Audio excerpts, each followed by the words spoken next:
na-deny yung TRO. Ay, siyempre, malungkot yun. Wala naman tayo pwede maging reaksyon. Hindi malungkot tayo.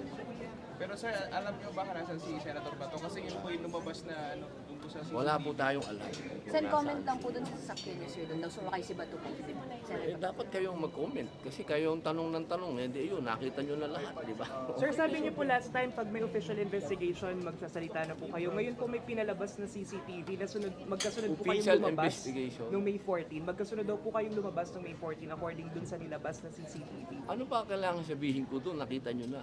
So you confirm, sir, na magkasama po kayo noon nung lumabas po siya sa Senado? Hindi naman AI yun, di ba? Sir, saan kayo pumunta after? Senator, sir, about Si Senator Bato. Maraming salamat sa inyo. Nakuha nyo na yung gusto ninyo. Napanood nyo na. Palagay ko naman siguro matatahimik na kayo.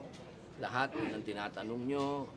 Naganap na yung investigasyon. So wala na tayo sigurong dapat pag-usapan pa.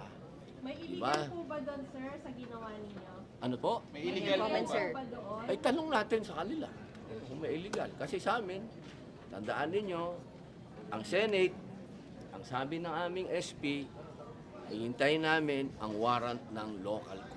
Okay? Pero sir, bukas kayo sa mga possible investigations. Eh, wala tayong magagawa. Kung Magko-coordinate po kayo, Senator, if ever ipatawag Maraming po kayo. salamat po sa inyo. Nakuha nyo na yung gusto ninyo, naibigay na sa inyo ng gobyerno. Maraming salamat. Salamat. Sino ko pa na Pare ko, ano ba? Kandidato ka ba?